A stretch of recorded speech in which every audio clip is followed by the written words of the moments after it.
Hi, I'm Maya.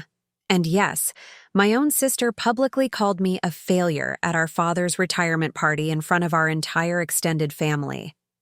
She mocked my career choices and modest lifestyle while flaunting her designer clothes and luxury car. Like humiliating me was her favorite hobby.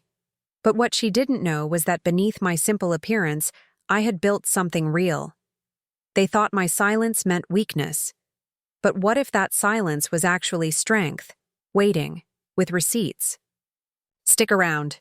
Before we jump back in, tell us where you're tuning in from, and if this story touches you, make sure you're subscribed, because tomorrow, I've saved something extra special for you. 3 days. That's all it took for my whole life to flip upside down.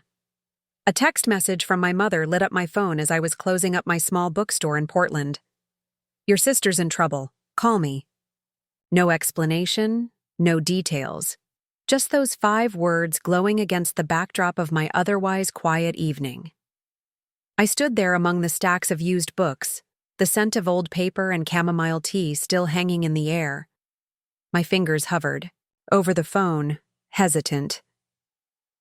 The last time I'd spoken to my sister Vanessa was 6 months ago at our father's retirement party, the night she'd raised her champagne glass and announced to everyone that I was the family's cautionary tale. The sister who chose dreams over success.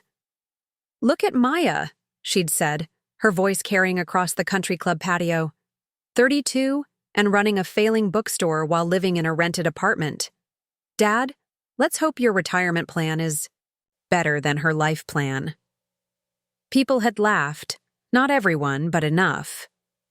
My father had looked away, uncomfortable but silent. My mother had touched my arm gently, a quiet apology that never found its voice. I took a deep breath and called my mother back. "Maya," she answered on the first ring, her voice tight with worry. "Vanessa's in the hospital. It's her heart." The world seemed to pause for a moment. Despite everything, Vanessa was still my sister. What happened? The doctors are saying she needs a valve replacement, something congenital they just discovered. Insurance is fighting it, calling it a pre-existing condition. My mother's voice broke. "She's scared, Maya." I closed my eyes, leaning against the checkout counter. The irony wasn't lost on me. Vanessa, with her executive position at a multinational corporation, her BMW, her waterfront condo, the sister who had everything figured out, needed help. "I'll catch the first flight tomorrow," I said quietly. After hanging up, I moved around. My small bookstore, turning off lights and locking cabinets with mechanical precision. The weight of the situation settled over me like a heavy blanket. Each step felt deliberate, almost like I was walking through water. I reached into the drawer behind the register and pulled out a worn leather journal, burgundy with faded gold embossing. Inside were handwritten notes in my father's distinctive script, book recommendations, quotes he loved, little observations about life. He'd given it to me when I first opened the store 4 years ago. It was the last genuine connection we'd had before Vanessa convinced him my business was a foolish venture doomed to fail. "Dreams don't pay dividends," she'd told him, and he'd listened. I ran my fingers over the embossed initials on the cover, RLT, Robert Louis Turner. My father's name, his legacy captured in this small, personal artifact. He'd been an English professor before retiring, a man who valued literature but also practicality. Somewhere along the way, Vanessa had convinced him that my path lacked the latter. "I guess we'll see," I whispered to the empty store, tucking the journal into my bag. My apartment was only a 15-minute walk from the bookstore, a small but cozy 1-bedroom above a family-owned Vietnamese restaurant. The owners, the Nguyens, waved as I passed by their kitchen entrance. The scent of star anise and cinnamon followed me up the stairs, a comforting reminder of the community I'd built here, people who knew my name, who didn't measure worth by salary or square footage. Inside, I started packing methodically. Seattle wasn't far, just a 3-hour flight, but I had no idea how long I'd need to stay. As I folded sweaters and jeans into my carry-on, my phone buzzed with a text from my best friend, Liv. Trivia. Night tomorrow? You promised to be our literature ringer. I texted back, family emergency. Going to Seattle tomorrow. Rain check? Her response was immediate. Everything okay? Need anything? Just good vibes, I replied. We'll explain when. I know more. I set the phone down and continued packing, adding the leather journal to my bag. Something told me I might need it. Not for Vanessa, but for myself. A reminder of why I'd chosen this life, why I'd walked away from the corporate job I'd once had in Seattle, the same city where my sister had flourished while looking down on my choices. Morning arrived with a soft drizzle against my window. The flight to Seattle passed in a blur of cloudy skies and my own swirling thoughts. By afternoon, I was walking through the sliding doors of Seattle Presbyterian Hospital, the same hospital where we were born 32 years ago. The lobby was all sleek lines and modern furniture, recently renovated, clearly expensive. It reminded me of Vanessa's condo, beautiful but somehow untouchable. I approached the front desk, gave my sister's name, and was directed to the cardiac care unit on the 4th floor. Preparing and narrating this story took us a lot of time, so if you are enjoying it, subscribe to our channel. It means a lot to us. Now back to the story. When the elevator doors opened, I saw my mother first. She looked smaller somehow, huddled in a waiting room chair, her normally perfect hair slightly disheveled. Next to her sat my father, his posture rigid, hands clasped tightly on his knees. They hadn't noticed me yet, and I took a moment to observe them. The worry etched into their faces, the quiet desperation. Maya, my mother called out, finally spotting me. She rushed over, wrapping me in a hug that felt both relieved and apologetic. My father followed more slowly, offering an awkward side hug and a quiet, "Thanks for coming." "How is she?" I asked. My mother's eyes filled with tears. "Stable for now, but they're saying she needs the surgery within the next 2 weeks. Her valve is deteriorating faster than they expected." "And the insurance situation?" My father cleared his throat, his professor voice taking over, the one he used when explaining difficult concepts. "They're claiming it's not covered under her plan. Something about the specific procedure being experimental, though the doctors insist it's the standard of care." What about her savings? I thought. I trailed off, not wanting to sound accusatory. My mother and father exchanged glances. "There's been some financial complications," my mother said carefully. "What does that mean?" My father looked down at his hands. "Vanessa's been having some problems. The condo, the car, they're all financed. And there have been some investment losses recently." The pieces started falling into place.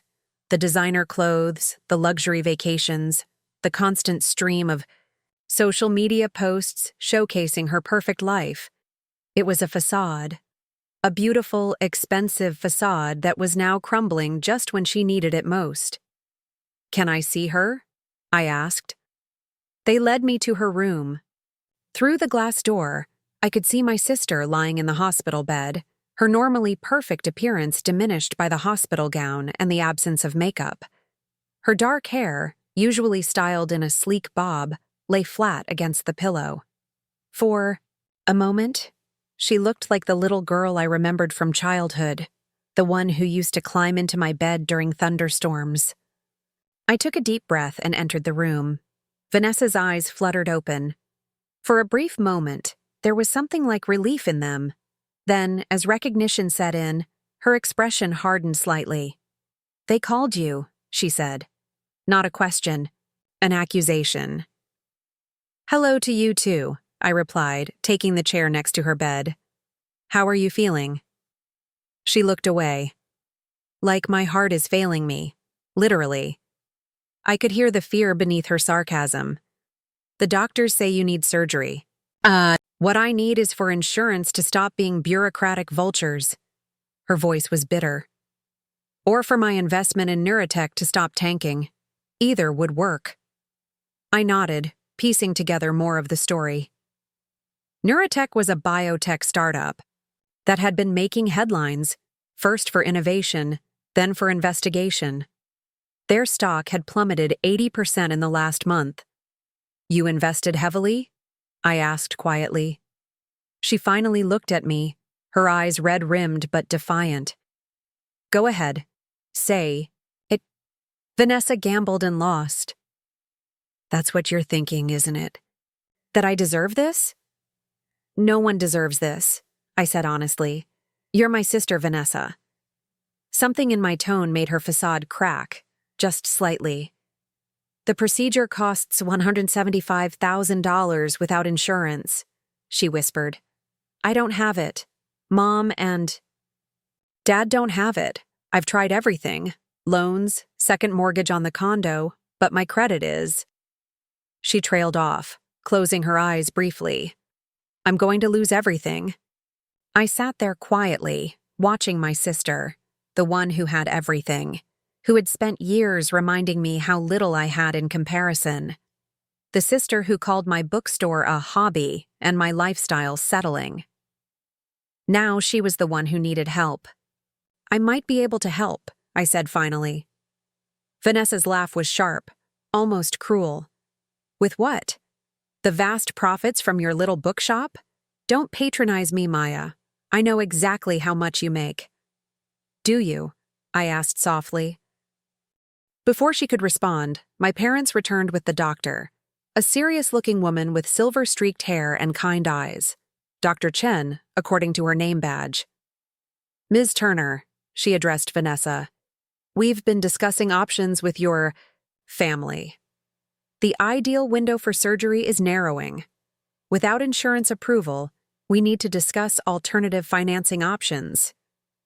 Vanessa's face flushed with humiliation. I understand. Dr. Chen continued gently. The hospital has payment plans and there are medical loans, though they often come with high interest rates.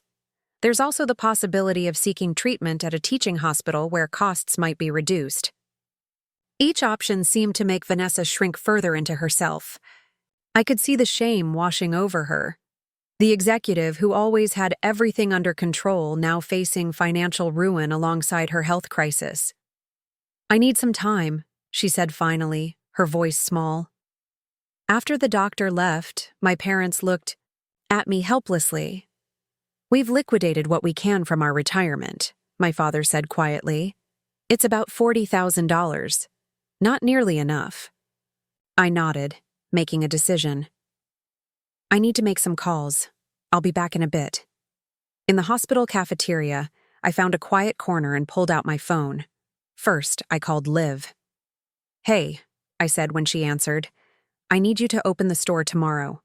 Just for a few days until I figure things out. Of course, she replied without hesitation. What's happening? My sister needs heart surgery. It's complicated. After finishing with Liv, I made another call. This one to my financial advisor, James. I need to liquidate the Thornfield investment, I told him. All of it. His pause was heavy with concern. Maya, are you sure? That's a significant portion of your portfolio. I'm sure. How quickly can you make it happen? For that amount? Probably by tomorrow afternoon. But Maya, we should discuss. There's nothing to discuss, James. Family emergency. I'll call you tomorrow for the transfer details. I ended the call and sat back, taking a deep breath. The Thornfield investment. My secret. Not because I was ashamed, but because I'd learned long ago that Vanessa couldn't stand the idea of my success. It was easier to let her believe what she wanted. About my failing bookstore. What Vanessa didn't know, what none of my family knew, was that 5 years ago, I'd invested my entire savings in a small tech startup founded by a former customer. He'd been a regular at the corporate bookstore where I worked before opening my own place. We'd bonded over science fiction and coffee, And when he talked about his company's vision, something in me just believed in it. I'd put in $50,000, everything I had plus a loan. 3 years later, Thornfield Technologies went public. My $50,000 had grown to just over $2 million. I'd used some of it to buy the building that housed my bookstore and the apartments above it, including my own, paid off my student loans, and reinvested the rest. The bookstore wasn't failing. It was deliberately small, curated, and personal. Exactly what I wanted it to be. I'd never flaunted my financial success. Not out of shame, but because money had never been the point. Freedom was the point. The ability to live life on my own terms. And now, that freedom, that security I'd built quietly while being labeled a failure, would save my sister's life. I returned to Vanessa's room to find her alone, staring out the window at the Seattle skyline. The same skyline visible from her condo, though from a different angle now. "Where are Mom and Dad?" I asked. "Getting dinner," she replied without looking at me. "You should join them. In a minute." I sat down in the chair beside her bed. "Vanessa, I'm going to pay for your surgery."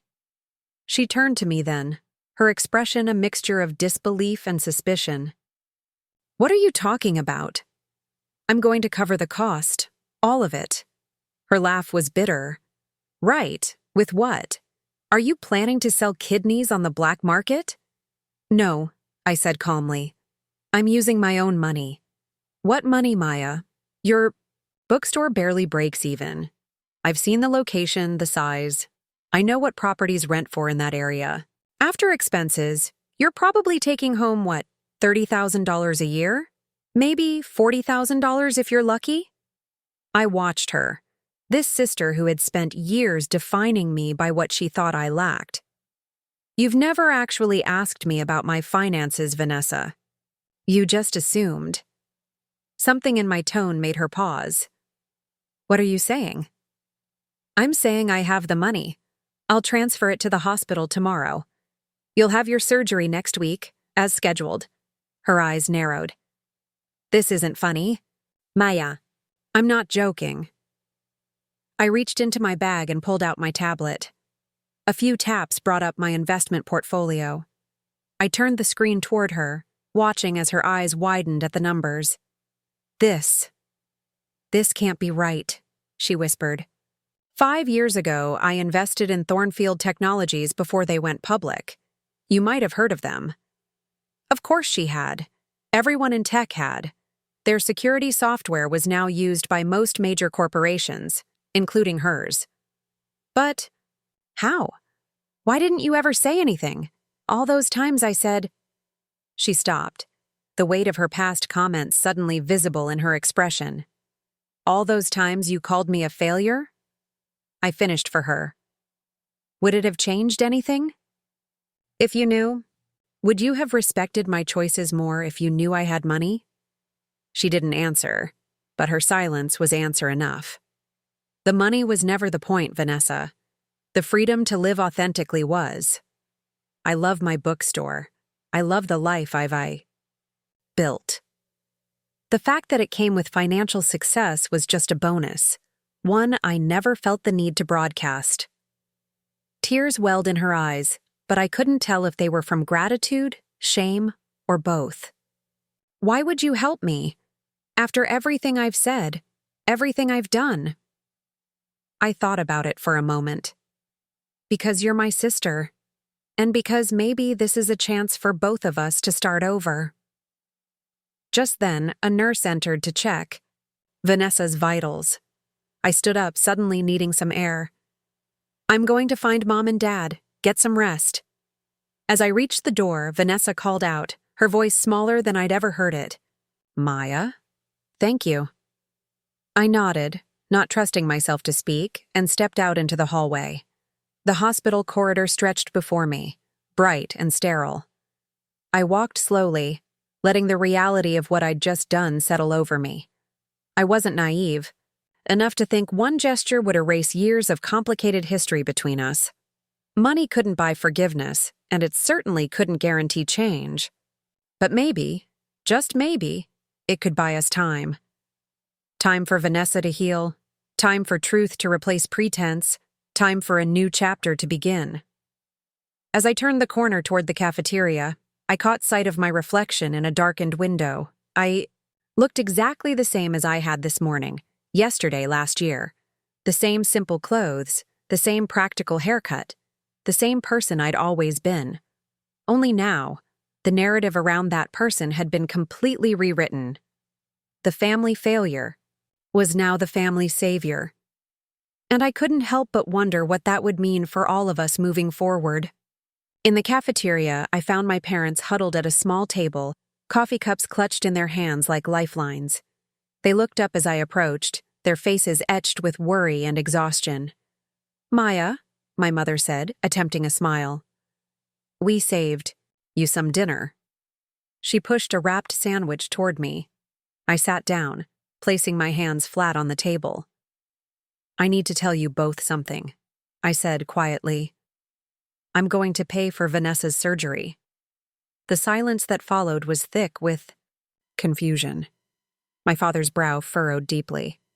"Maya, honey, we appreciate the sentiment, but this isn't the time for, well, it's not something you can manage on a bookstore owner's salary."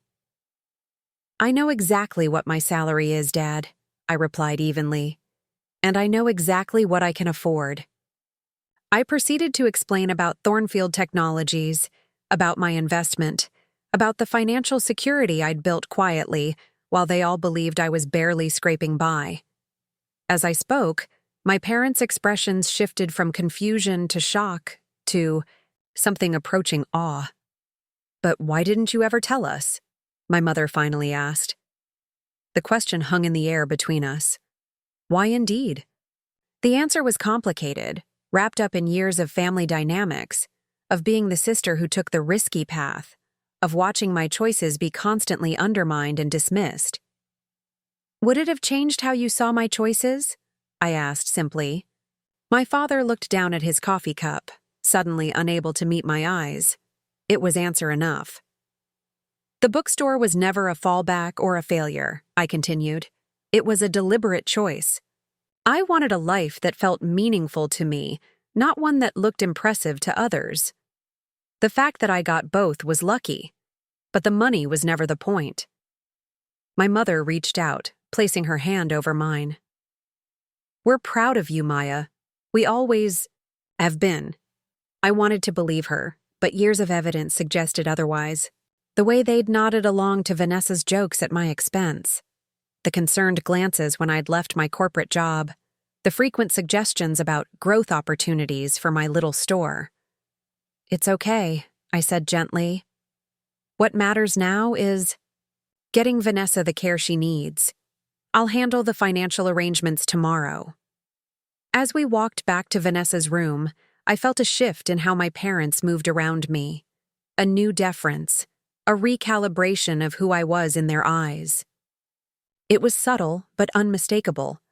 The daughter they'd worried about was suddenly the daughter with solutions. The irony wasn't lost on me. Vanessa was asleep when we returned, her face peaceful for the first time since I'd arrived. Without the sharp remarks and defensive posturing, she looked vulnerable. Human. For a moment, I saw flashes of our childhood, building blanket forts, sharing secrets, defending each other against playground bullies before life and choices and expectations had driven us apart. I sat down quietly beside her bed while my parents went to speak with the doctors. Outside the window, Seattle's lights glittered against the darkening sky. The same city where Vanessa had built her image-perfect life, where I had once worked 80-hour weeks climbing a corporate ladder that never felt like mine. We had both chosen such different paths from the same starting point. As I watched her sleep, I realized something important. This moment wasn't about triumph or vindication. It wasn't about proving Vanessa wrong or making her feel small the way she'd made me feel. This was about something far more fundamental, the choice to be the person I wanted to be, regardless of how others saw me. The person I wanted to be wouldn't withhold help out of spite. Wouldn't use this vulnerability as leverage. Wouldn't keep score of past hurts, even when the tally was substantial. I reached out and gently adjusted her blanket. A small gesture from a lifetime ago when I was the big sister who checked on her during thunderstorms. Some roles never quite leave us, no matter how much time passes or how much distance grows between us. The next morning, I woke up disoriented in the hospital recliner. Someone, probably my mother, had draped a blanket over me during the night. Soft morning light filtered through the blinds, casting stripes across Vanessa's bed. She was still, asleep, her breathing steady, monitored by machines that beeped quietly in the background. I stretched, feeling the stiffness in my neck from the awkward sleeping position. My phone showed several missed calls from Liv and a text from James confirming he could liquidate the funds today. It was 7:14 a.m. The hospital was just waking up, the hallway outside beginning to buzz with the sounds of shift change. I stepped outside to make my calls, not wanting to disturb Vanessa. First, I checked in with Liv about the bookstore.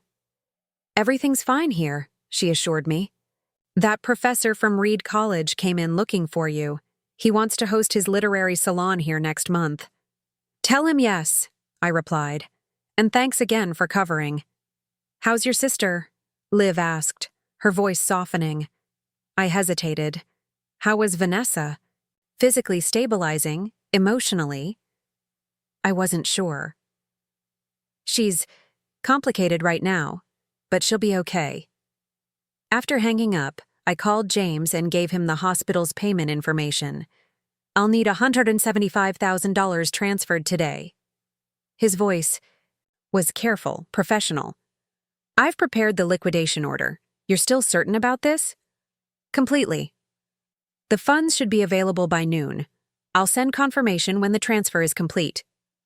I thanked him and ended the call, leaning against the corridor wall for a moment. One simple phone call to transfer a sum that would have seemed impossible to me 6 years ago. A sum that would save my sister's life. When I returned to the room, Vanessa was awake, staring at the ceiling. She turned as I entered, her expression unreadable. "You stayed," she said simply. I shrugged. Of course I stayed. A nurse came in to check Vanessa's vitals, smiling brightly as she worked. "Dr. Chen will be by shortly to discuss pre-op preparations," she informed us. "The hospital received the financial clearance this morning. We're good to proceed with surgery tomorrow." After she left, Vanessa looked at me, her eyes wide. "You actually did it." "I said I would. She trailed off, shaking her head slightly. "I didn't really believe you." Something about her disbelief stung, even though I'd expected it. "Well, now you don't have to. It's done." She was quiet for a long moment, fiddling with the edge of her blanket. When she finally spoke, her voice was barely above a whisper. "Why didn't you ever tell any of us? About the money? About Thornfield?" I settled into the chair beside her bed, considering my answer carefully. "Would you have believed me?" "Probably not," she admitted. "And if you had, would it have changed how you saw me? How you spoke about my choices?" She had the grace to look ashamed. "Yes," she whispered. "And that's why you didn't tell us, isn't it? Because our respect was conditional." The admission hung between us, more honest than anything she'd said to me in years. "I wanted to be valued for who I am, not what I have," I said finally. "The bookstore isn't a consolation prize, Vanessa. It's what I actually wanted." Before she could respond, Dr. Chen arrived with my parents trailing behind her. The doctor's expression was considerably lighter than yesterday. "Good news, Ms. Turner," she said to Vanessa. "We've scheduled your surgery for tomorrow morning at 7 a.m. The financial department has confirmed all arrangements." She glanced at me briefly, a small nod of acknowledgement. "We'll start prepping you this afternoon." My parents looked both relieved and somewhat bewildered, still processing the revelation about my finances. My mother kept glancing between Vanessa and me like she was seeing us both for the first time. As Dr. Chen explained the surgical procedure and recovery process, I found myself studying my sister's face. The carefully constructed facade of the successful executive had fallen away completely. No designer clothes, no perfect makeup, no practiced expressions of superiority. Just Vanessa, scared and vulnerable, nodding as the doctor described how they would stop her heart temporarily to replace the failing valve. When Dr. Chen finished and left the room, my father cleared his throat awkwardly. "Maya, your mother and I have been talking. We want you to know how proud we are of what you've accomplished." The words should have felt good, vindication after years of subtle disapproval. Instead, they felt hollow, too little too late. But I nodded, accepting the sentiment for what it was, a beginning. "Thanks, Dad. But right now, let's focus on getting Vanessa through tomorrow." My mother stepped forward, practical as always. "You should go get some proper rest. We'll stay with her today." I hesitated, but the thought of a real shower and a few hours in an actual bed was tempting. "I'll come back this afternoon," I promised, gathering my things. As I reached the door, Vanessa called out, "Maya?" Her voice was tentative, almost shy, a tone I hadn't heard from her since we were children. "Thank you isn't enough, but thank you." I gave her a small smile and left, feeling the weight of years lifting just slightly from my shoulders. Instead of going straight to my parents' house where I was staying, I found myself driving to Vanessa's condo building in downtown Seattle. She had given me her keys last night, asking if I could pick up some personal items for her hospital stay. The doorman recognized Vanessa's name immediately, his face lighting up with practiced deference. "Ms. Turner's sister? Of course. Let me escort you up." The elevator ascended silently to the 34th floor. When the doors opened, they revealed a hallway of gleaming marble leading to just 2 units. Vanessa's door was at the end, sleek and modern. Inside, the condo was exactly what I'd expected. Minimalist, expensive, and impeccably decorated in shades of white, gray, and black. Floor-to-ceiling windows showcased a breathtaking view of Elliott Bay and the Olympic Mountains beyond. The furniture looked like it belonged in a design magazine. Beautiful, but somehow untouchable. I moved through the space slowly, taking it all in. The kitchen with its marble countertops and high-end appliances that looked barely used. The living room with its carefully arranged art books and single orchid. Everything was perfect, curated, precise, and utterly impersonal. There were no photos on the walls. No mementos or keepsakes visible. Nothing that told the story of the person who lived here. It felt like a display home, designed to impress visitors rather than comfort its inhabitant. I found Vanessa's bedroom and gathered the items she'd requested. Her own toiletries, a silk robe, slippers, her phone charger. As I opened her closet to find the robe, I was confronted by rows of designer clothes, each item probably costing more than a month's rent for most people. I ran my fingers along the fabrics, silk, cashmere, fine wool, tangible symbols of the success she'd chased so relentlessly. On her nightstand, I noticed something unexpected. A small, slightly worn stuffed rabbit. I recognized it immediately. Mr. Hops, her childhood comfort toy. I'd assumed it had been discarded decades ago, along with other childish things. But here it was, hidden in the most private space of her adult life. I picked it up gently, remembering how she used to carry it everywhere until our father told her big girls didn't need stuffed animals. She was 7. The memory made something twist inside my chest, a reminder that beneath the polished exterior, Vanessa was still just human, still the little girl who had once looked up to her big sister. As I placed the items in a bag, my phone rang. It was James. "The transfer is complete," he informed me. "The hospital has confirmed receipt of funds." "Thank you, James." "There's something else," he added. "The remaining Thornfield shares. They've increased 12% since yesterday. Some news about a government contract. Your current holdings are still worth approximately $1.4 million. The number should have meant something to me, but standing in my sister's perfectly curated life, it felt strangely abstract. That's good to know. Thank you. After hanging up, I took one last look around the condo. For years, I'd imagined Vanessa living a life of genuine fulfillment, her material success a reflection of inner contentment. Now, seeing the reality, the beautiful but sterile space, devoid of personal touches except for a hidden childhood toy, I felt an unexpected sadness.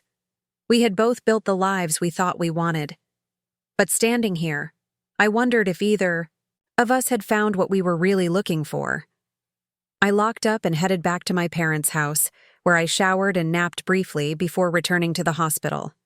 When I arrived, Vanessa was alone, watching the sunset paint the Seattle skyline in shades of pink and gold. "I got your things," I said, placing the bag on her bedside table. She smiled slightly. "Did you see my view?" Everyone always comments on the view. "It's beautiful," I acknowledged, "though your place feels more like a magazine spread than a home." I expected her to bristle at the criticism, but she surprised me by laughing softly. "I know. I hired a designer, told her to make it look successful. Whatever that means." She paused, her expression growing thoughtful. "I saw your bookstore. Online, you know. It looks warm. Real." The admission caught me off guard. "You looked up my store?" "Of course I did. I look up everything about you, Maya. Your store, your reviews, your social media." "Why?" She shrugged, wincing slightly as the movement pulled at her IV. "To reassure myself, I guess, that I'd made the right choices, that your life was as small as I needed it to be." The honesty was startling. And was it? As small as you needed? From the outside, yes. You in your tiny apartment above a restaurant, running a bookstore that couldn't possibly be profitable. It made my choices seem justified. She looked away. "But you always seemed content." That part was harder to explain away. A nurse interrupted us, coming in to administer pre-surgery medications and explain what would happen tomorrow. By the time she finished, my parents had returned with dinner. The conversation shifted to practical matters: who would be at the hospital during surgery, recovery expectations, work notifications.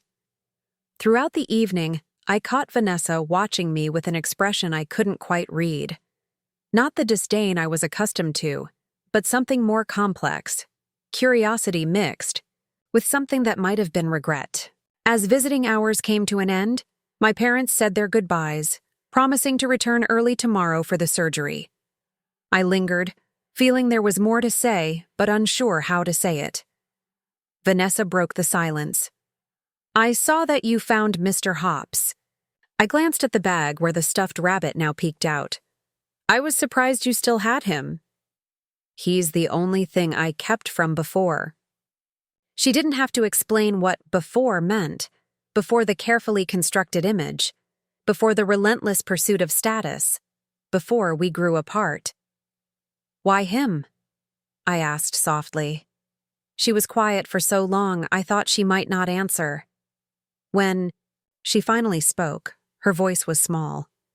"He reminds me of when you were my hero, when I wanted to be just like my big sister."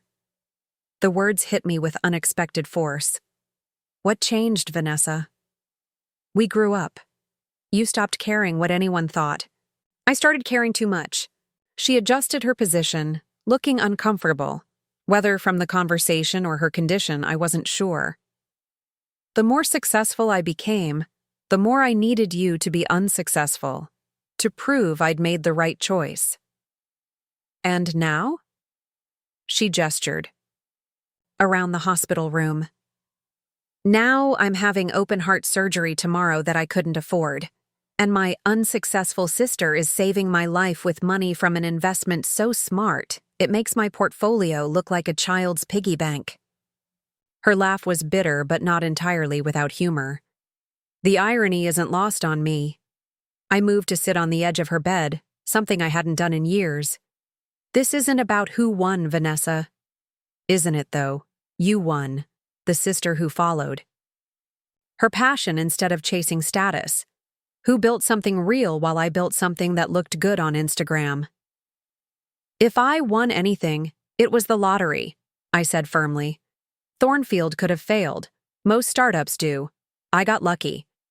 No, she said, surprising me with her vehemence. Luck is winning the lottery. You made a choice. You saw something of value that nobody else did and you backed it. That's not luck. That's insight. She reached for the water glass on her tray. Table. The same insight that made you choose that little bookstore when everyone said it was a mistake. I helped her with the water, struck by how this role reversal, me caring for her, felt both new and familiar. The bookstore makes me happy, I said simply. That's enough. Is it? She asked, her eyes searching mine. Don't you ever want more? Recognition? Status? For what? For other people to validate choices I already know are right for me? I shook my head. I've never understood why you needed that so badly. She looked away. Because I've never been sure my choices were right, not the way you always seem to be. The admission hung between us, raw and honest in a way our conversations hadn't been in decades. I'm scared, Maya, she whispered suddenly. About tomorrow, about what comes after. My whole life is built on sand.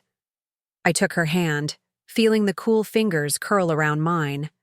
Then we'll build something new, something real. Just like that?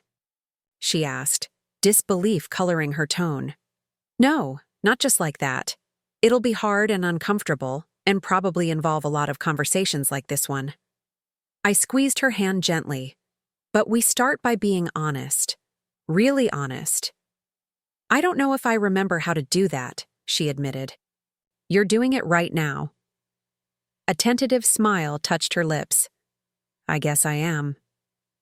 The night nurse came in then, kindly but firmly informing me that I needed to leave so Vanessa could rest before surgery. I gathered my things, promising to return. First thing in the morning. At the door, I paused. Vanessa? For what it's worth, I never thought you were a failure. Not even when you were calling me one. Her eyes glistened in the dim light. Bring Mr. Hops tomorrow? For luck. I will, I promised, recognizing the request for what it was, a small step back toward the sister she used to be. Outside, the ice-cold night air was cool against my skin. The hospital parking lot was quiet, most visitors gone for the day. I sat in my rental car for a long moment before starting the engine, processing the day's conversations. For years, I had carried Vanessa's judgment like a weight, even while pretending it didn't affect me. I had defined myself partly in opposition to her, the authentic sister versus the superficial one, the contented versus the striving. But that framing was its own kind of prison, wasn't it? My way of keeping score, just with different metrics. The truth, as always, was more complicated. We had both been right about some things and wrong about others. We had both been trying to prove something. To ourselves, to each other, to our parents, to the world. Tomorrow, surgeons would literally hold my sister's heart in their hands. But metaphorically, we had already begun a different kind of surgery. Cutting away years of pretense and competition to see if something healthier could grow in its place.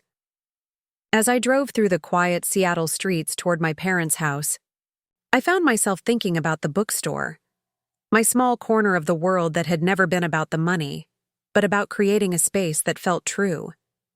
A place where stories mattered more than status.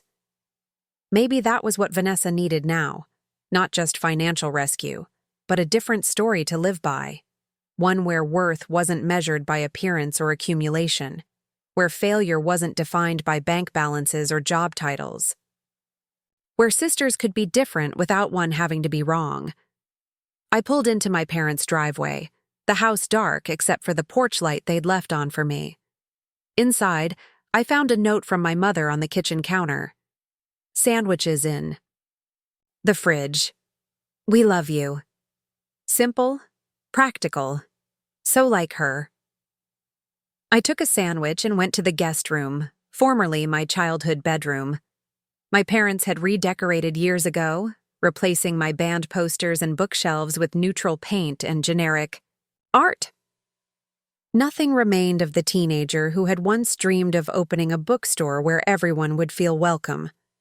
Nothing except the person I had become.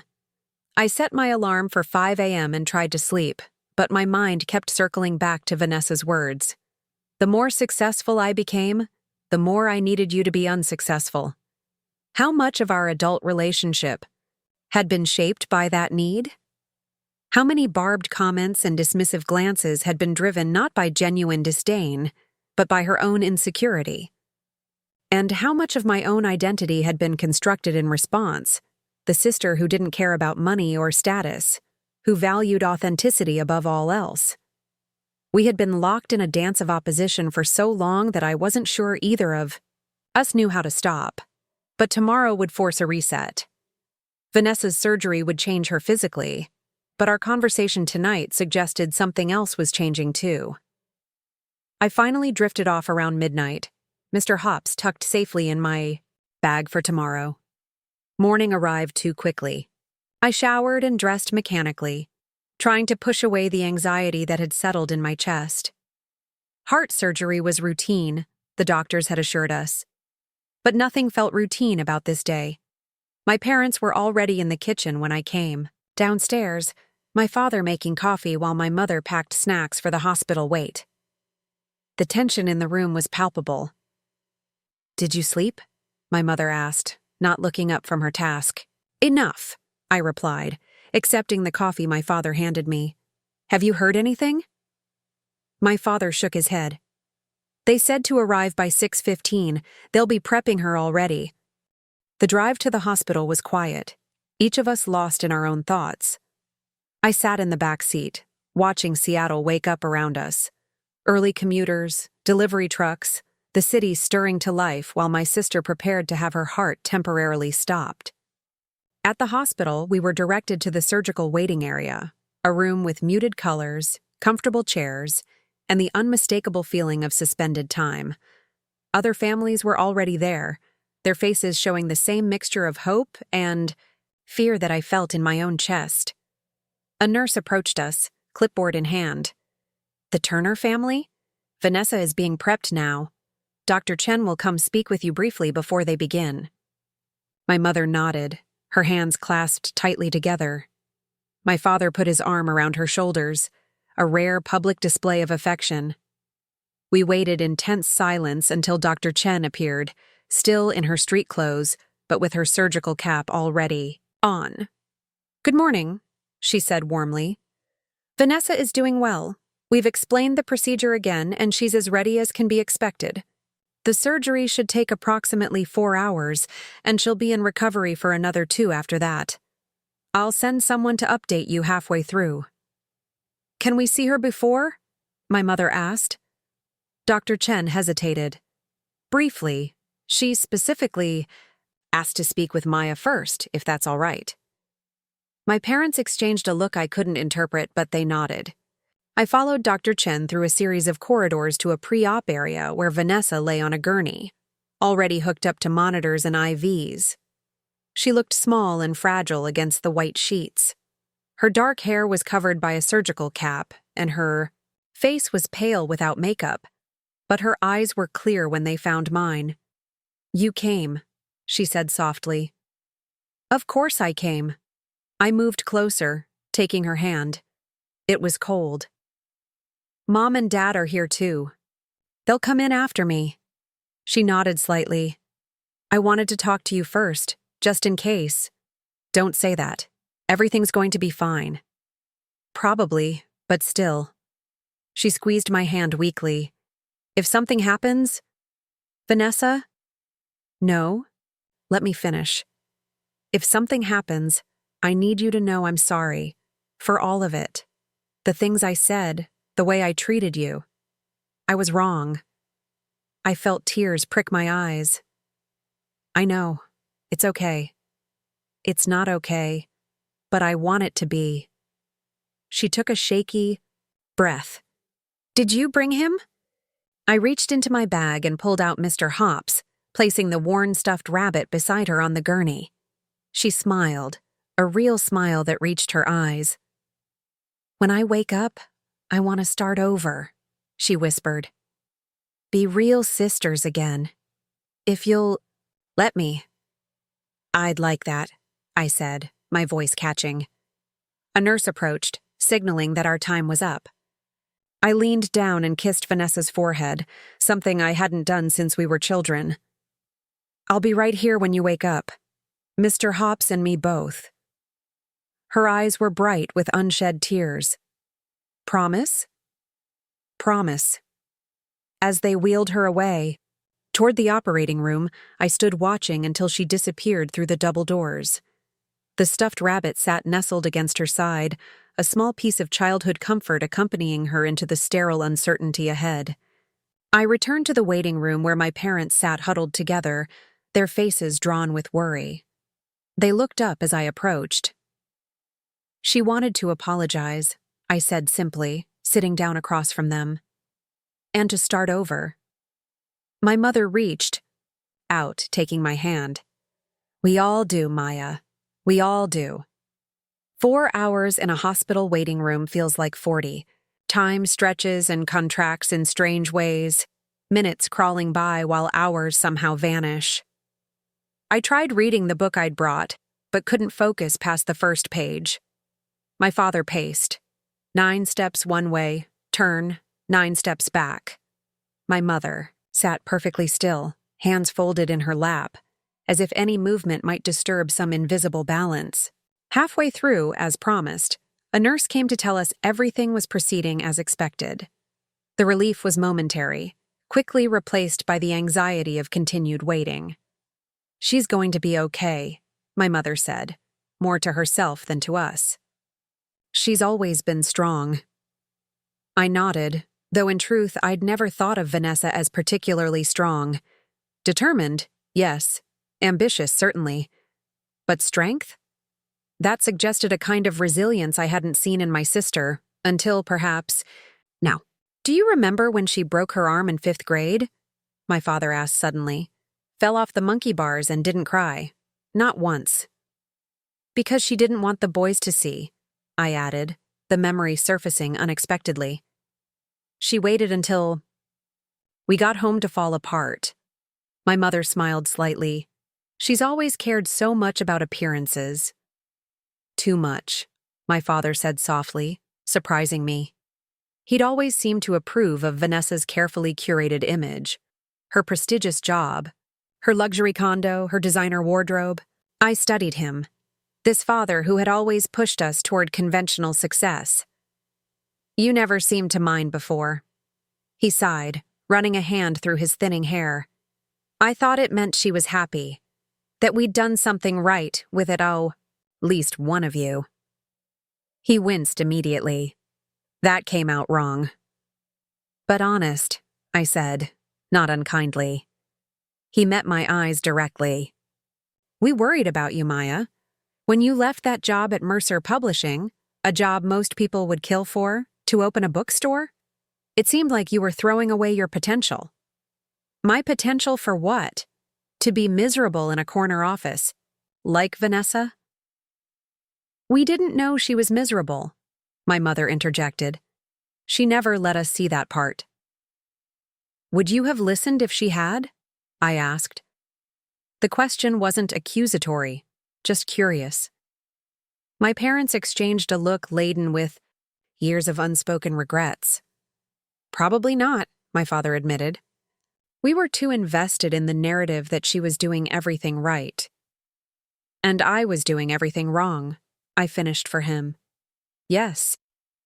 His honesty was refreshing, if painful. I'm sorry for that, Maya, more than I can say. Before I could respond, the doors to the surgical area opened and Dr. Chen emerged, still in her surgical scrubs. We all stood immediately, hearts suspended in the moment before knowledge. Her face broke into a tired smile. The surgery went very well. We've replaced the valve and repaired some minor damage to the surrounding tissue. Her heart is functioning properly, and she's being moved to recovery now.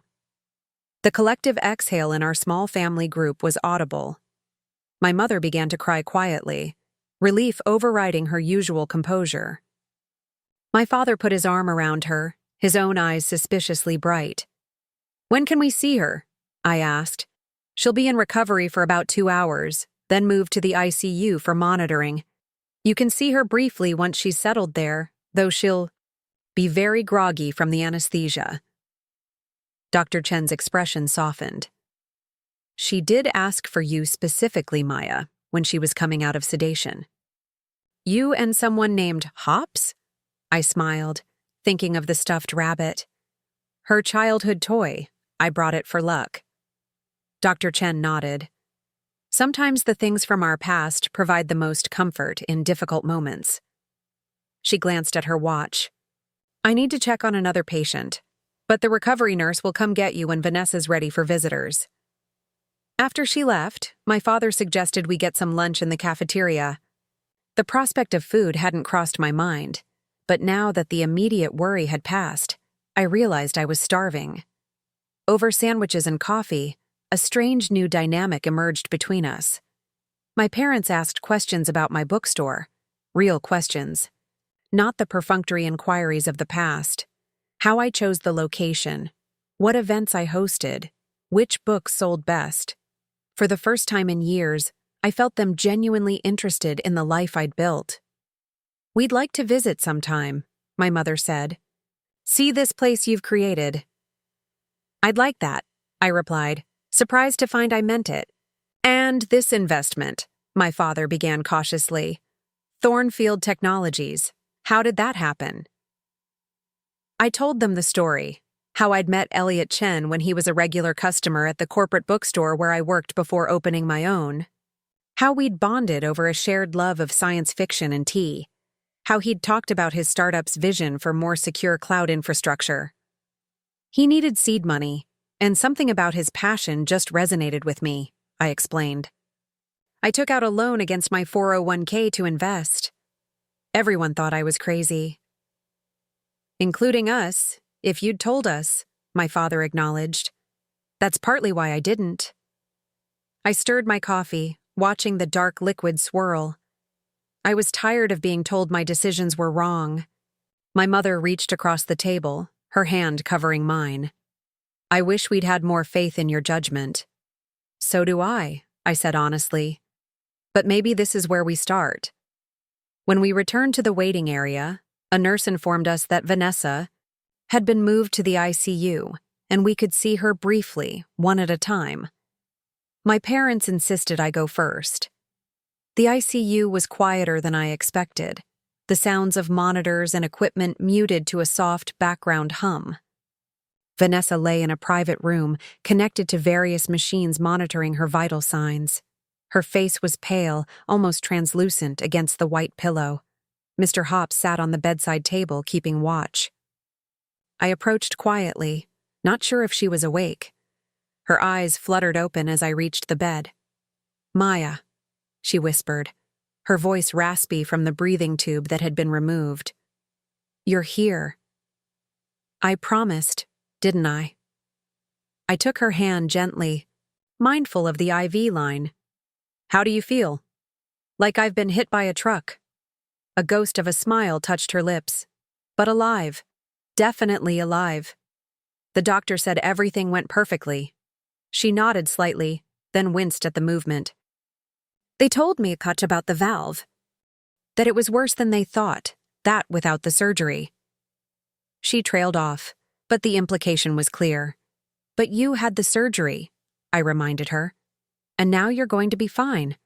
Her eyes, still cloudy from anesthesia, fixed on mine. "Because of you." I shrugged, uncomfortable with the gratitude. "It was just money, Vanessa." "No," she whispered. "It wasn't just money. It was grace.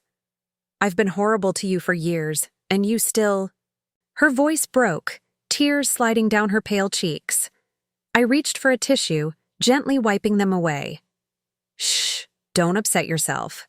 We can talk about all of this later. Promise? I promise. I squeezed her hand lightly. Mom and Dad are waiting to see you. I should let them come in. She nodded, already drifting back toward sleep. As I turned to leave, she murmured, Maya? Thank you for bringing Mr. Hops. I smiled, placing the stuffed rabbit next to her on the bed. He missed you. Outside in the corridor, I updated my parents on Vanessa's condition. They went in to see her while I stepped outside for some fresh air, suddenly needing space to process the emotional weight of the day. The hospital garden was small but well-maintained, with benches placed strategically among flowering plants and small trees. I sat on an empty bench, tilting my face up to catch the afternoon sunlight filtering through the branches above. For so long, I'd defined myself in opposition to Vanessa. The authentic sister versus the materialistic one, the contented versus the striving. But that framing had its own problems, didn't it? It had allowed me to feel superior in my own way, to judge her choices while positioning mine as more enlightened. The truth was more complex. We had both been seeking something fundamental: validation, purpose, security, just through different paths. And we had both succeeded and failed in our own ways. My phone buzzed with a text from Liv. How's your sister? Store's good. That cute guy with the glasses came in looking for you again. I smiled, typing back. Surgery went well. Should be home in a few days. Tell cute glasses guy I'll be back next week. As I sent the message, I realized I'd just called Portland home without thinking. It was home. The place I'd chosen, the community I'd built, the life that fit me. Perfectly. Not despite its modest scale, but because of it. Vanessa spent the next 3 days in the hospital, moving from the ICU to a regular room as her condition stabilized. I split my time between her bedside and my parents' house, catching up on bookstore business remotely when I could. On the 4th day, as I entered her hospital room with a contraband latte, her desperate request, I found her sitting up in bed looking at her laptop. Should you be working already? I asked, handing her the coffee. She closed the computer quickly. Not working, just thinking. She sipped the latte with an expression of pure bliss. Oh God, this is amazing. Hospital coffee should be classified as cruel and unusual punishment. I laughed, settling into the chair beside her bed. She looked better today, some color, returning to her cheeks, her eyes clearer. Thinking about what? She hesitated, then opened the laptop again, turning it toward me. On the screen was a real estate listing, a small house with a wraparound porch in what looked like a rural area. Whidbey Island, she explained, about an hour from Seattle. I studied the picture, surprised. The house was nothing like her. Sleek urban condo. It was older, with character, surrounded by tall trees and gardens. It's beautiful. But why are you looking at houses on Whidbey Island? She took another sip of coffee before answering. I've been thinking a lot these past few days about my life, my choices. This experience, she gestured vaguely at her chest, where beneath the hospital gown lay the fresh surgical scar. It changes your perspective. Cliché, but true. And your new perspective involves leaving the city? Maybe. She looked down at her coffee cup. I don't think I want to go back to my old life, Maya. The job, the condo, the constant performance. It all feels empty now. Like I've been chasing something that was never going to make me happy. The admission was startling in its rawness. What would make you happy? She shrugged slightly. I'm not sure yet, but I think it might involve less striving and more being. She glanced at the computer screen again. Somewhere quieter. Somewhere real. Like Whidbey Island? Maybe. She closed the laptop. The medical leave gives me some time to figure it out. 3 months minimum. I nodded, thinking about the implications of such a dramatic life change. What about your job? I could work remotely, at least part-time, or find something new entirely. She smiled wryly. Turns out nearly dying makes you care a lot less about your job title. I can imagine. She studied me for a moment. No lecture about how you've been saying this all along?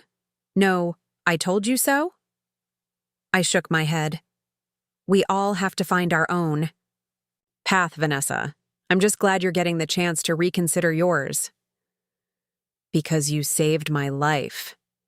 There was a vulnerability in her expression I'd rarely seen. I keep thinking about that. What if our positions had been reversed? Would I have done the same for you? I'd like to think so. I'm not sure I would have, she admitted softly. Not the person I was before. I was so caught up in proving I was better than you that I'm not sure I could have handled saving you. The honesty was painful, but necessary. And now? Now I just want to be worthy of what you did. She reached for my hand. Not by paying you back. I know that's not what this is about. But by being a better sister, a better person. You already are, I told her. The old Vanessa wouldn't be having this conversation. She smiled slightly. True, nearly dying has made me much more tolerable. We both laughed, the tension breaking. For a moment, I caught a glimpse of the sister I remembered from childhood. The one who could be funny and self-deprecating before the armor of perfectionism took over. Dr. Chen says I can be discharged tomorrow, she said. Mom and Dad want me to stay with them during initial recovery. That makes sense. You'll need help at first. She nodded, then asked hesitantly, How long can you stay in Seattle? The question caught me off guard. I was planning to fly back the day after tomorrow. The bookstore. Of course, she said quickly. I understand. You have your life. Something in her tone made me pause. I could stay a few more days if you want. Liv's handling things well. Would you? Relief washed over her face. Just until I get settled at Mom and Dad's? I know it's selfish, but having you here, it helps. Then I'll stay. I promised. Though fair warning, I might reorganize Mom's bookshelves. They're a disaster. Oh God, please do. It physically pains me every time I look at them. We fell into easy conversation then, more natural than we'd managed in years. Vanessa asked about the bookstore, genuinely asked, without the subtle digs that usually accompanied her inquiries. I told her about my regular customers, the reading groups that met weekly, the children's story hour that had become unexpectedly popular. It sounds wonderful, she said, and I believe she meant it. Not just successful, but meaningful. It is. I hesitated, then added, You should come visit sometime, when you're recovered. I'd like that. She fidgeted with her blanket. Maybe I could even help out for a week or two, if you wanted. The offer was so unexpected I almost laughed. You want to work in my bookstore? Why not? I've got 3 months of leave. Might as well do something useful while I figure out my next steps. She grinned. Plus, I hear the owner is pretty cool. Very cool, I agreed, feeling a strange lightness in my chest. And yes, I'd love that. The next day, Vanessa was discharged with a folder full of care instructions, medication schedules, and follow-up appointments. She insisted on stopping by her condo before going to our parents' house. I need to pick up a few things, she explained as our father drove us there. And I want to show Maya something. Inside the sleek building, the doorman greeted Vanessa with obvious relief. Ms. Turner, so wonderful to see you back. We've all been worried. She thanked him with genuine warmth, a small but noticeable shift from her usual polished professionalism. Upstairs, she moved slowly through her condo, gathering clothes and toiletries with my help. In her home office, she paused before a built-in bookshelf and pressed on what looked like a decorative panel. It slid open to reveal a hidden compartment containing a small safe. "Very James Bond," I commented. She smiled, entering a combination. One of the few things I insisted on when I bought this place. The safe door swung open, and she reached inside, removing a small wooden box. "This is what I wanted to show you." We sat on her minimalist sofa as she opened the box. Inside were items I hadn't seen in years. Childhood mementos, old photographs, small treasures from our shared past. A friendship bracelet I'd made her in 4th grade. A ticket stub from the first concert we attended together. A yellowed note I'd written her before she left for college. "You kept all this?" I asked, amazed. She nodded, lifting out a photograph. "Remember this?" It was a picture of us at the beach, maybe 12 and 15 years old, arms around each other, laughing at something now forgotten, before competition and judgment had crept between us. "I look at this sometimes," she admitted, "when I need to remember there was a time when being sisters was simple." I studied the photo, these younger versions of ourselves, with no idea how complicated their relationship would become. "It could be simple again," I suggested. "Different, but simple." "I'd like that." She returned the items to the box, her movements gentle, reverent. "I've kept these hidden all these years, even from myself in a way. It was easier to pretend. I didn't care about the past. And now? Now I think maybe the past is worth remembering. The good parts, anyway." She closed the box and handed it to me. "I want you to have this. Keep it for me until I figure out where I'm going next." The gesture felt symbolic, a transfer of trust. "Are you sure?" "Completely." She looked around the pristine, impersonal space. "Nothing here really matters except that box, and it belongs with someone who understands its value." We finished gathering her things and left the condo that suddenly felt more like a museum exhibit than a home. In the car, Vanessa was quiet, looking back at the building as we pulled away. "Letting go?" I asked softly. She nodded. "It feels right. Scary, but right." At our parents' house, we settled Vanessa in the guest room downstairs to avoid stairs during her recovery. As I unpacked her things, she sat on the edge of the bed, looking smaller and younger than her 35 years. "What if I can't figure it out?" she asked suddenly. "What if I leave my old life behind and still can't find what I'm looking for?" I sat beside her, the wooden box between us. "Then you try something else. That's the gift of second chances. Vanessa, you get to keep trying until you find what fits, like you did with the bookstore." "Like I did with the bookstore," I agreed. "And if you need help figuring it out, I'm here.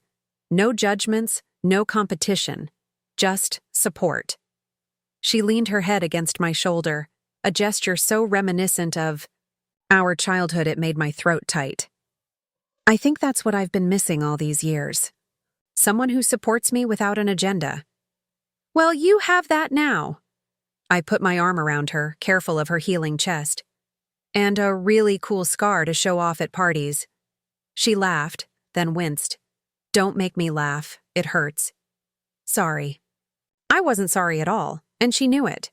That evening, the 4 of us ate dinner together in a strange new harmony. The usual undercurrents of judgment and comparison were noticeably absent, replaced by something tentative but genuine. My parents shared stories from their early marriage, struggles and mistakes I'd never heard about before. My mother confessed she'd nearly quit teaching in her 2nd year, overwhelmed and certain she'd chosen the wrong career. "What made you stay?" Vanessa asked. "A particularly difficult student who suddenly connected with Romeo and Juliet," she replied. One moment of real impact outweighed months of doubt. My father admitted he'd once turned down a prestigious position at an Ivy League university because he couldn't bear to uproot the family. "I never knew that," I said, surprised. We never told you girls much about our own uncertainties, he acknowledged. Maybe that was a mistake. Maybe it made you think we had it all figured out. When really, none of us do, my mother added. We're all just making our best guesses. After dinner, I helped Vanessa with her evening medications while our parents cleaned up. As I counted out pills into a daily organizer, she watched me thoughtfully. You're good at taking care of people, she observed. You always have been. I shrugged. I like helping. It's more than that. You see what people need before they ask. It's a gift. She took the water I offered, swallowing her medication. I think that's why your bookstore works. It's not just about selling books. It's about creating a space where people feel cared for. The insight surprised me. I never thought about it that way. You should. It's what makes you special, Maya. Not the money or the successful investment. The way you make people feel seen. Coming from Vanessa, who had spent years seeing only what she wanted to see, the observation felt significant. A recognition, not just of who I was, but of her own past blindness. Thank you, I said simply. That means a lot. Later, as I prepared for bed in my old room, my phone buzzed with a notification. It was an email from James, my financial advisor, with the subject line Thornfield update urgent. I opened it, expecting some routine matter about the liquidated funds. Instead, I found news that made my heart race. Maya, Thornfield just announced acquisition by Microcore for 18B. Your remaining shares now valued at approx. 3 Tomb. Call me ASAP to discuss options. I sat down hard on the edge of the bed, staring at the number. $3. $2 million. On top of what I already had. The kind of wealth that changed not just lives, but legacies. My first thought, strangely, was of Vanessa. Not gloating or vindication, but genuine gratitude that I could help her build whatever new life she was envisioning. That I could support my parents in their retirement. That I could expand the bookstore, create a foundation, fund scholarships. That I could do so much more than just exist in my small, perfect corner of the world. I set the phone aside without responding. Tomorrow would be time enough for financial decisions. Tonight was for appreciating the strange, winding path that had led us here. A path where being called a failure had somehow led to the freedom to succeed on my own terms, and where that success, hidden and quiet as it was, had created the opportunity not just to save a life, but perhaps to help heal a family. 2 months later, the bell above the bookstore door chimed softly as the last customer of the evening departed, a stack of poetry collections tucked under her arm. I locked the door behind her, flipping the sign to closed as twilight settled. Over Portland. That's the third Emily Dickinson we've sold this week, Vanessa observed from behind the counter, where she was balancing the register with meticulous precision. Maybe we should order more. I smiled at the casual we. 6 weeks into her stay, and my sister had seamlessly integrated herself into the daily rhythms of the bookstore. Already ahead of you. New shipment arrives Thursday. Vanessa nodded, approvingly closing the register drawer with a satisfying click. She looked different now, hair pulled back in a simple ponytail, dressed in jeans and a soft sweater, the designer labels and power suits abandoned in Seattle. The scar on her chest, visible just above the neckline of her sweater, was healing well, a pale line that she'd stopped trying to hide. "How are you feeling?" I asked, a question that had become routine between us. Tired? She considered this with the new thoughtfulness that characterized her post-surgery self. Not tired, just present. She smiled slightly. I like closing time, watching the day settle. I understood exactly what she meant. The quiet moments after closing had always been my favorite part of owning the bookstore. Straightening shelves, organizing displays, the gentle transition from public space to private sanctuary. Tea?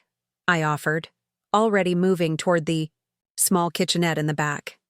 Please. As I prepared our usual end-of-day ritual, chamomile for her, Earl Grey for me, I reflected on the unexpected turn our relationship had taken. When Vanessa first arrived in Portland 4 weeks ago, I'd worried the close quarters would resurrect old tensions. Instead, something new had emerged, a partnership built on mutual respect rather than competition. I returned with the steaming mugs to find her gazing at the financial records on the computer screen. "You're doing better than I thought," she admitted, taking her tea. "The profit margins are actually impressive for an independent bookstore." "Thanks for the vote of confidence," I said dryly. She laughed, a sound I was still getting reacquainted with after years of her carefully modulated social chuckle. "You know what I mean. Most independents operate on razor-thin margins. You've created something sustainable." "It helps to own the building," I acknowledged, settling into the armchair across from her. "No rent increases to worry about." Vanessa nodded, closing the laptop. "Smart investment." We sipped our tea in comfortable silence, watching the last light fade outside.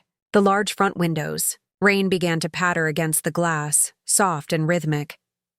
"I found a place," she said suddenly. I looked up, surprised. "On Whidbey?" "No." She set her mug down carefully. "Here, in Portland." The announcement caught me off guard. We'd talked about her future plans in abstract terms, her desire for something different, more authentic, but she'd never mentioned Portland specifically. "What about your job in Seattle?" "I gave notice last week." She said it simply, without drama. 3 months of medical leave gave me perspective I couldn't ignore. I don't want that life anymore, Maya. "And you want this life? Here?" She smiled, gesturing around the bookstore. "Not exactly this, but something real. Something that matters." She hesitated. "There's a small consulting firm here that works with nonprofits on financial sustainability. They've offered me a position. Less money, more meaning." "Vanessa, that's wonderful." I meant it sincerely. "But why Portland specifically? Because of the job?" She looked down at her tea, suddenly vulnerable. "Because you're here," she said quietly. "And for the first time in decades, I feel like I have a sister again. I'm not ready to lose that." The admission made my throat tight with unexpected emotion. "You wouldn't lose me if you moved to Whidbey or stayed in Seattle." "I know, but this feels right." She looked up, her expression open, unguarded. "The apartment I found is near Alberta Street, close enough to visit, far enough for independence." I nodded, understanding the balance she was seeking. "When do you move in?" "Next week. It's furnished, so I don't need much." She smiled wryly. "Amazing how little I actually want to keep from my old life." "Does this mean you're abandoning your post as assistant bookseller?" I teased. "Just when you've learned the inventory system." "Actually," she began, then paused, suddenly hesitant. "I was hoping I might still help out, maybe a few days a week, between consulting projects." The request was so earnest, so unlike the confident executive she'd once been, that I felt a rush of affection for this new version of my sister. "The position is yours for as long as you want it. Terrible pay, excellent employee discount." "Perfect." Her smile was genuine, reaching her eyes in a way I was still getting used to. "I'm surprisingly good at hand-selling contemporary fiction." "You're surprisingly good at a lot of things," I acknowledged, "including change." She accepted the compliment with a small nod, a far cry from the reflexive self-deprecation or false modesty of the past. Another change, learning to simply receive kindness without deflection. "Have you told Mom and Dad about the move?" I asked. "Last night. They're adjusting to the idea. Dad keeps sending me job listings for Seattle firms." I laughed. "Old habits." They'll understand eventually. She traced the rim of her mug thoughtfully. The funny thing is, I think they respect me more now that I'm making choices they don't immediately understand. Like I'm finally a grown-up, with my own mind. Welcome to my world, I said lightly, but without bitterness. Your world isn't so bad, she replied. In fact, I think it might be exactly what I've been looking for. The rain intensified outside, creating a cozy backdrop to our conversation. We finished our tea as I filled her in on tomorrow's events: a local author signing, a children's story hour, the book club that met in the afternoon to discuss Toni Morrison. As we prepared to leave, Vanessa paused by the poetry section, rearranging a display with careful hands. Do you ever think about what would have happened if I hadn't gotten sick? She asked, not looking up from her task. If we'd just continued as we were? The question had occurred to me many times over the past weeks. I think we'd still be living out the roles we created for ourselves. You as the successful sister, me as the failure. Both of us wrong.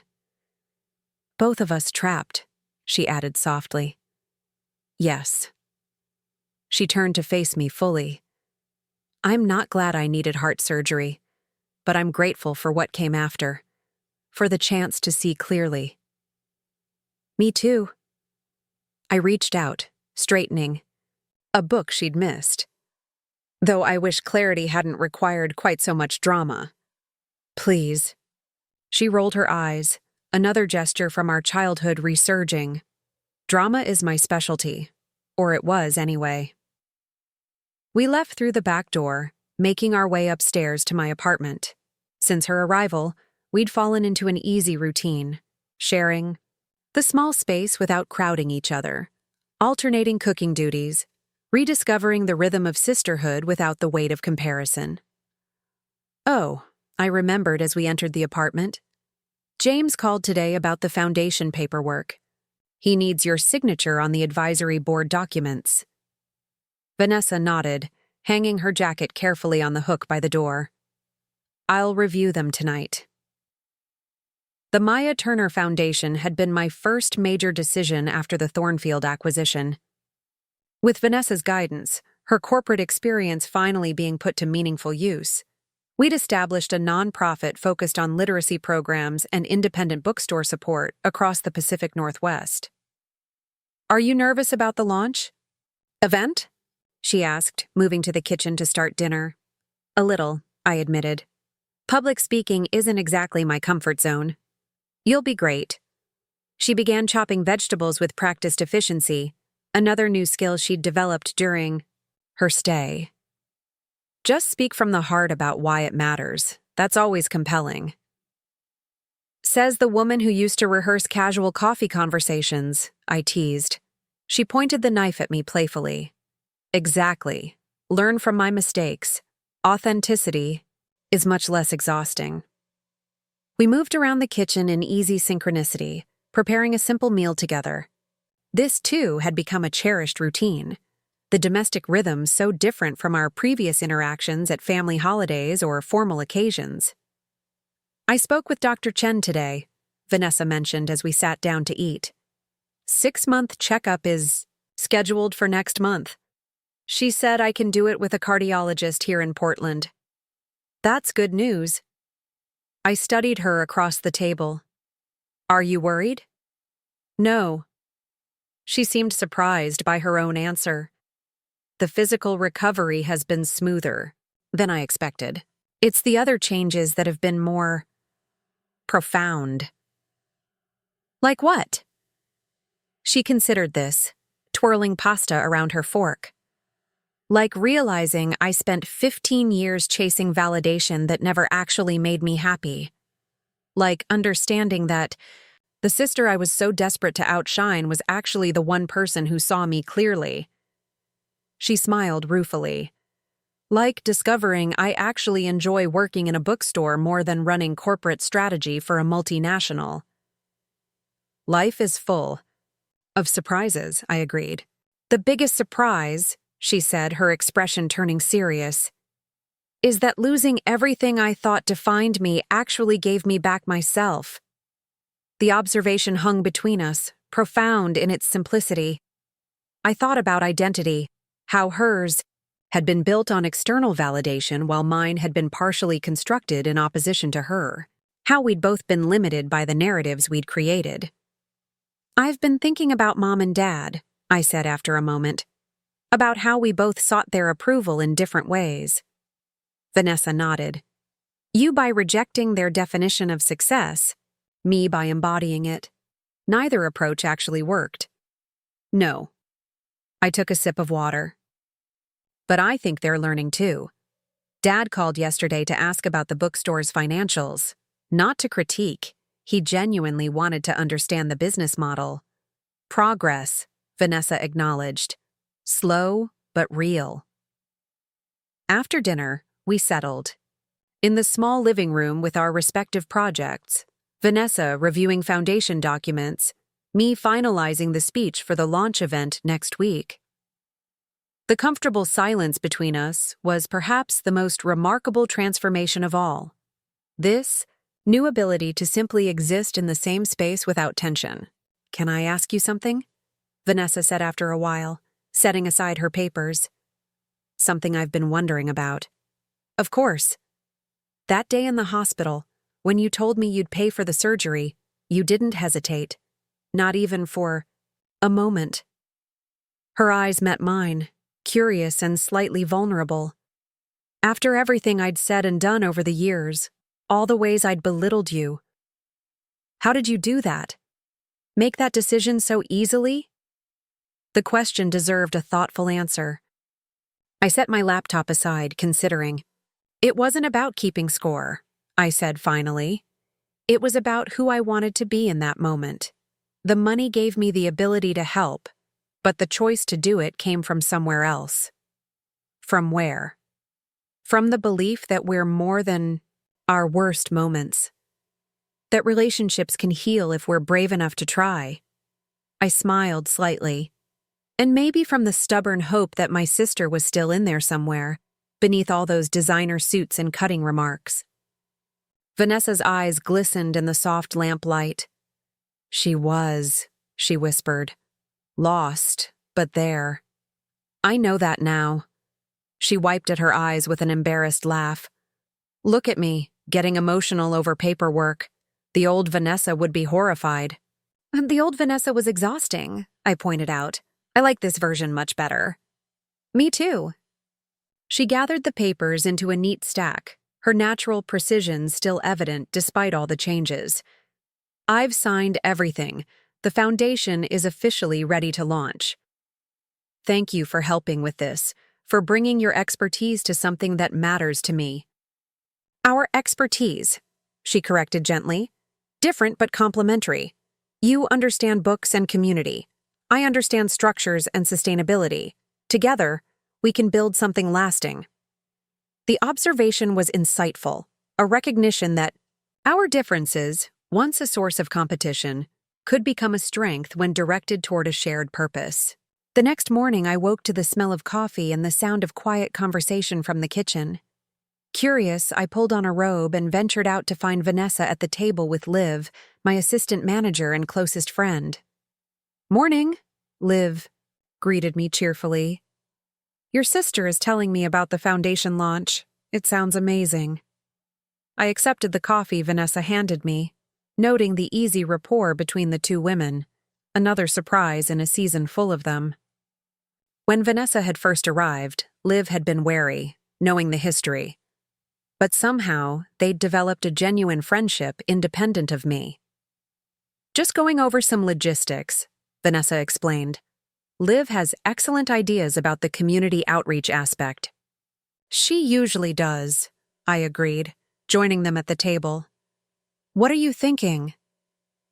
As they outlined their ideas for involving local schools in the Foundation's first literacy initiative, I felt a surge of gratitude for this unexpected alignment of my worlds, my chosen family and my birth family finding common ground. The morning passed quickly, the three of us moving downstairs to open the bookstore together. Customers streamed in steadily.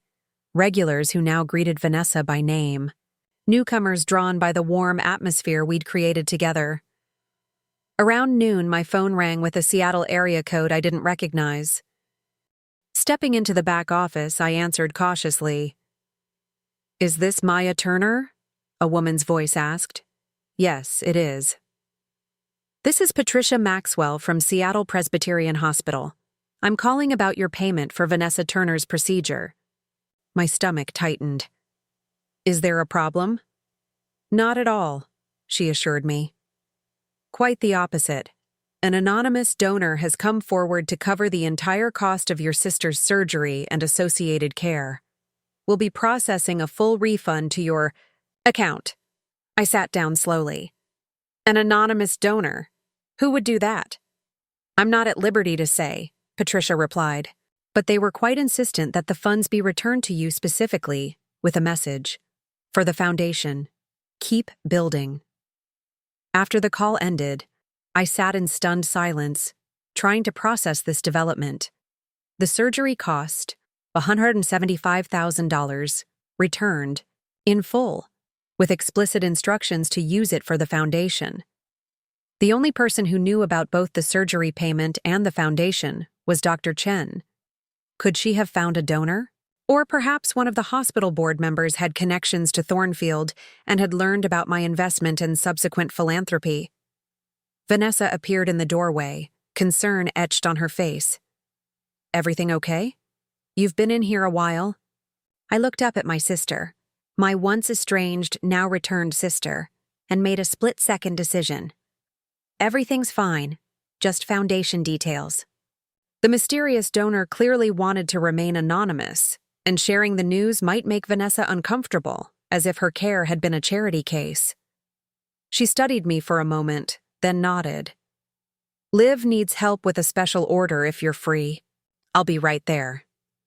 After she left, I quickly emailed James about the incoming refund, designating it for the Foundation's Emergency Medical Fund, a new program I decided on in that moment, one that would help others facing critical care without financial resources. The rest of the day passed in a pleasant blur of customers, books, and preparations for the author event scheduled for that evening.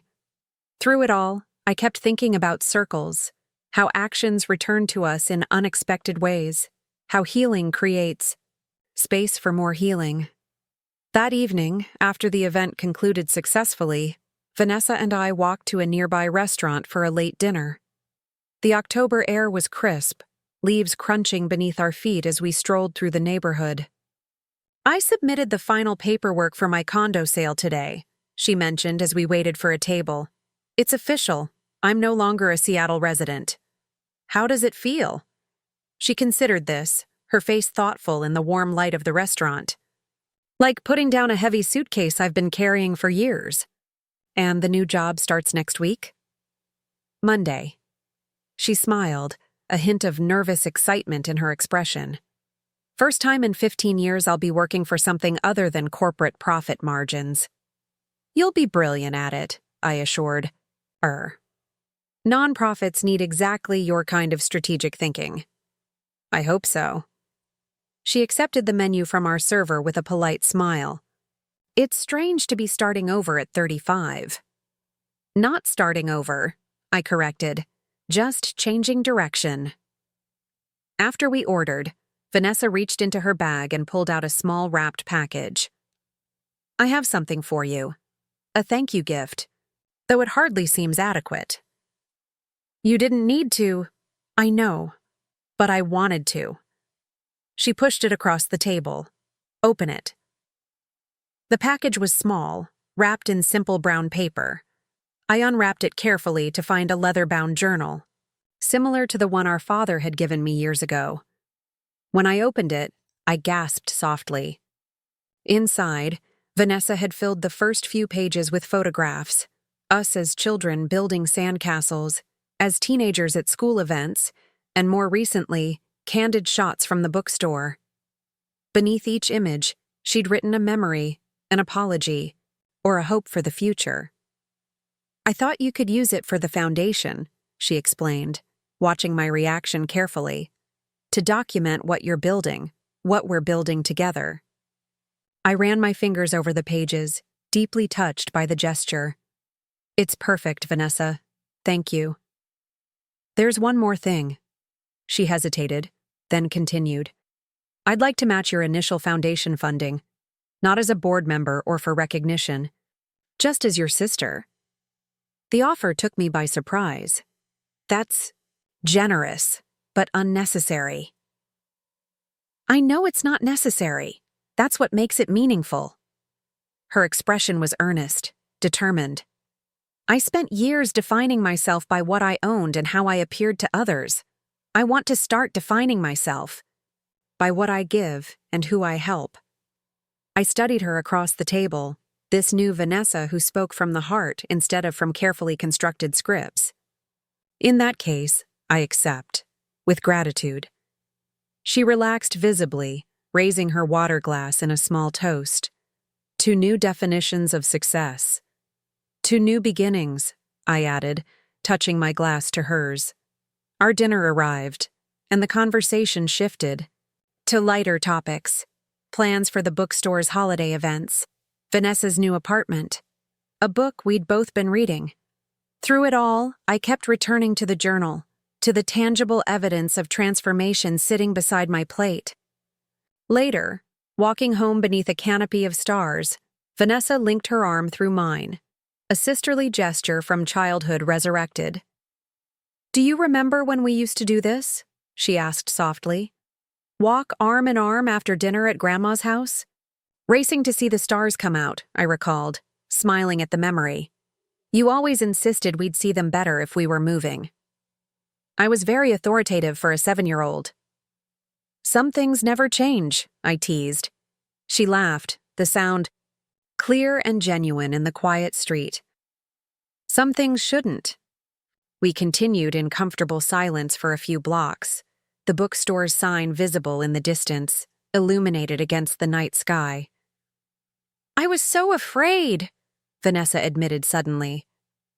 Not just of the surgery, but of losing my identity. I thought, if I wasn't successful Vanessa, I'd be nothing. And now?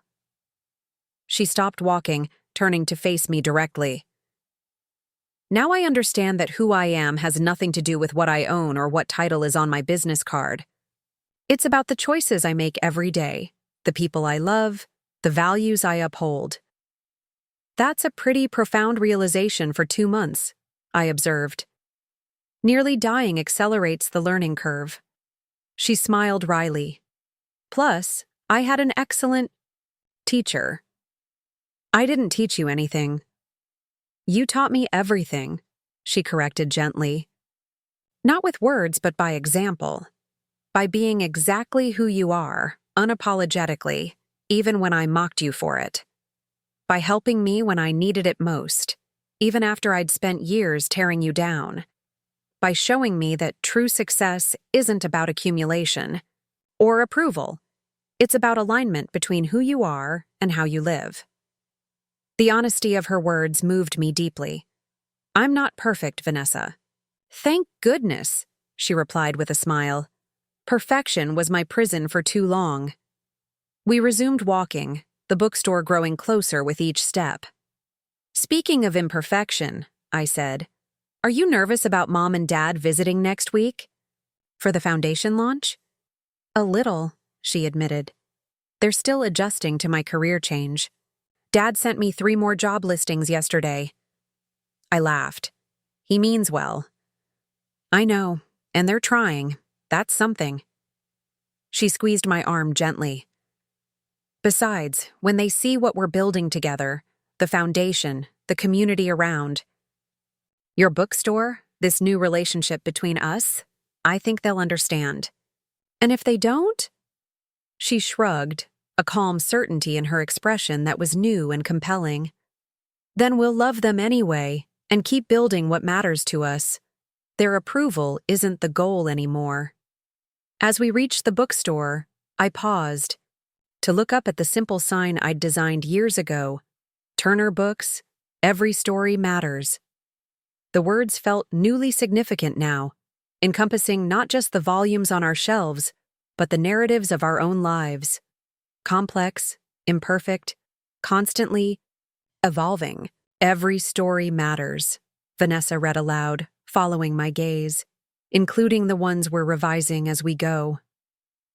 Especially those, I agreed, unlocking the door to the place that had once been my solitary haven and had somehow expanded to include my once estranged sister. Together, we stepped inside, closing the door on the old story of rivalry and judgment, and moving forward into something new. A narrative of redemption, of second chances, of success redefined on our own terms. My sister had called me a failure until she needed surgery only I could afford. But the real story wasn't about money or vindication or power. It was about the courage to live authentically, the capacity for change, and the quiet strength it takes to help someone who has hurt you, not because they deserve it, but because that's who you choose to be. Some might call that failure. I call it the most successful thing I've ever done. Up next, you've got 2 more standout stories right on your screen. If this one hit the mark, you won't want to pass these up.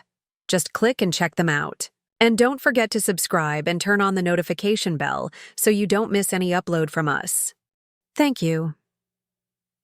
After she left, I stood at my office window watching the harbor where Whitney's development was taking shape. Steel framework rising against the sky, the bones of something that existed first only in imagination. Maya's nascent business reminded me of Altura's earliest days, the vulnerable period when vision exceeds evidence, when possibilities outweigh proof points. The comparison sparked an unexpected realization. I was now in position to be for Maya what I had needed in those precarious early days. Not a savior or an easy path, but a champion who could see potential through the inevitable imperfections of beginning. The following weeks brought intense focus on the harbor project implementation. My team worked closely with Whitney's architects and engineers, integrating our systems with their physical infrastructure from foundation to facade. What had begun as a standard predictive maintenance solution expanded into a comprehensive approach to building intelligence, environmental response systems, usage pattern optimization, even wayfinding that adapted to individual preferences. During this period, Maya submitted her formal proposal as promised. The document was impressively thorough, demonstrating both research rigor and creative insight. Her suggested approach focused on translating Altura's technical excellence into compelling narratives for different stakeholder groups, from facilities managers to financial decision-makers to end users. After reviewing it with my leadership team, I approved a 3-month pilot engagement. Not as a favor to my sister, but as a strategic investment in an area where we genuinely needed specialized expertise. The technical translation gap costs us opportunities, I explained during our executive meeting. We know our systems deliver exceptional value, but that value isn't always evident to non-technical decision-makers until after implementation. Improving our communication strategy could accelerate growth significantly. Up next, you've got 2 more standout stories right on your screen. If this one hit the mark, you won't want to pass these up. Just click and check them out, and don't forget to subscribe and turn on the notification bell so you don't miss any upload from us.